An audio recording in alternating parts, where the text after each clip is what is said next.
Here's Brian saying that he thinks that we have a good operation. I've been here with the Yankees for a long time. Whether that's a good thing, what our fans or perception want to say or not, I'm proud of our operation. I think we have a great group of baseball people. I think we have a very strong process that has served us well up until what happened this particular season. Certainly that cause for evaluation, that does cause for self-reflection, which always will be the case regardless. We do that even when we're flying high. We had 99 wins the previous year and got knocked out in the ALCS, but it didn't stop me from onboarding two great baseball people. So this winter we go back at the wheel, and it's now about 24, and we look to be a phoenix rising out of the ashes to find a way. At the end of the day, that's the challenge every year. So it's what we're going through right now is no different, than any other season. But this year, the big difference is we didn't punch a ticket to the postseason. We didn't get a chance to take a shot at the title because we took ourselves out of it, earlier.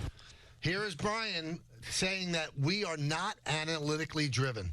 People talk about we're analytically driven, right? We have the smallest analytics department in the American League East. Is that a shocker to you guys? We have the largest pro scouting department in all of baseball. Is that a shocker to you, to everybody? Shouldn't be, but no one's doing their deep dives. They're just throwing ammunition and bullshit and accusing us of being run analytically. Analytics is an important spoke in our wheel, but it should be in everybody's wheel, and it really is an important spoke in every operation that's having success. There's not one team that's not using it.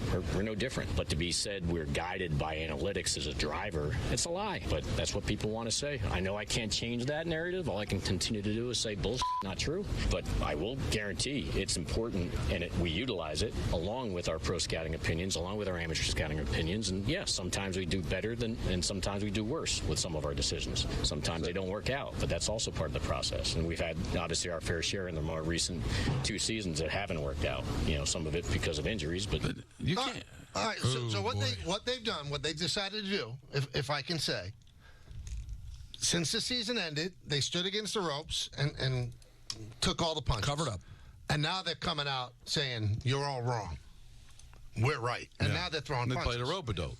We lost enough not to make the postseason, but then what happens with a big market, you get a lot of people with a lot of opinions. You're getting from outside the organization that are throwing daggers, from inside the organization, different people that are actually you work with that have strong opinions of, well, if we went this way versus that way, and it starts playing out in the papers and everybody starts picking you apart. That's what happens when you lose. So I don't like losing. I don't like not making the playoffs. Our fans deserve better. Our owner deserves better. So we're back at it trying to figure it out. That does involve a lot of tough conversations, but I do understand that it's important to separate what's real versus what's not real, what's just crap noise versus that's action items right there. And that's what we're doing. I promise you that's what we're doing. I mean, do we have to go ahead and do deep dives by publicly gutting ourselves and telling you everything we're doing internally as we assess what we've got going on? No, but I do want to share a few different bullet points like I just did earlier to kind of correct the narratives as like people say we're over analytically driven. He goes on to defend here we go. The acquisitions of Gallo and Gray.